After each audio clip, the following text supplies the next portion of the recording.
এক নম্বৰ প্ৰশ্ন, মনোবিজ্ঞানৰ পিতৃ বুলি কাক কোৱা হয়? ইয়াৰ উত্তৰ হ'ব উইলিয়াম ওন্ড।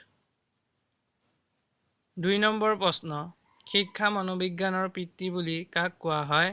ইয়াৰ উত্তৰ হ'ব এডৱাৰ্ড লি থৰ্ণ্ডাইক। ৩ নম্বৰ প্ৰশ্ন, আধুনিক মনোবিজ্ঞানৰ পিতৃ বুলি কাক কোৱা হয়?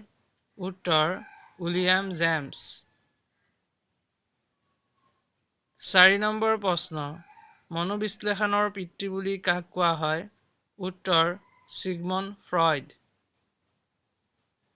৫ নম্বৰ প্ৰশ্ন, কাক আচৰণবাদী মনোবিজ্ঞানৰ পিতৃ বুলি কোৱা হয়? উত্তৰ জে.বি. ৱাটছন।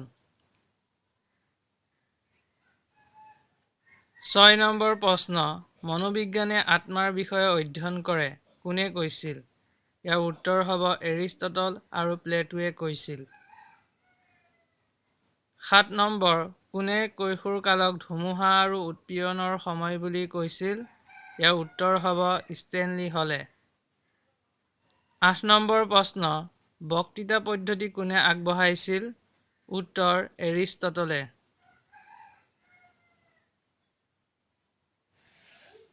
৯ নম্বৰ প্ৰশ্ন, নাৰ্চাৰী পদ্ধতি কোনে আগবঢ়াইছিল? উত্তৰ মাৰিয়া মণ্টেছৰীয়ে। ১০ নম্বৰ প্ৰশ্ন, বাল্যকালক কোনে জীৱনৰ নিৰ্মাণৰ সময় বুলি কৈছে? ইয়াৰ উত্তৰ হ'ব ছিগমণ্ড ফ্ৰইড। ১১ নম্বৰ প্ৰশ্ন, বিকাশাত্মক মনোবিজ্ঞানৰ জনক বুলি কাক কোৱা হয়? ইয়াৰ উত্তৰ হ'ব জীন পিয়াজে। ১২ নম্বৰ প্ৰশ্ন, কোনটো কালত মিছা কথা কোৱাৰ প্ৰবৃত্তি থাকে? উত্তৰ বাল্যকালত। ১৩ নম্বৰ প্ৰশ্ন, বুদ্ধিৰ বহুকাৰক উপাদান তত্ত্ব কোনে আগবঢ়াইছিল? ইয়াৰ উত্তৰ হ'ব এডৱাৰ্ড লি থৰ্ণ্ডাইকে। ১৪ নম্বৰ প্ৰশ্ন, বুদ্ধিৰ দ্বি-কাৰক উপাদান তত্ত্ব কোনে আগবঢ়াইছিল? উত্তৰ চাৰ্লছ স্পিয়েৰমেনে। ১৫ নম্বৰ প্ৰশ্ন, বুদ্ধিৰ এক-কাৰক তত্ত্ব কোনে আগবঢ়াইছিল? উত্তৰ এলফাৰ্ড বিনে।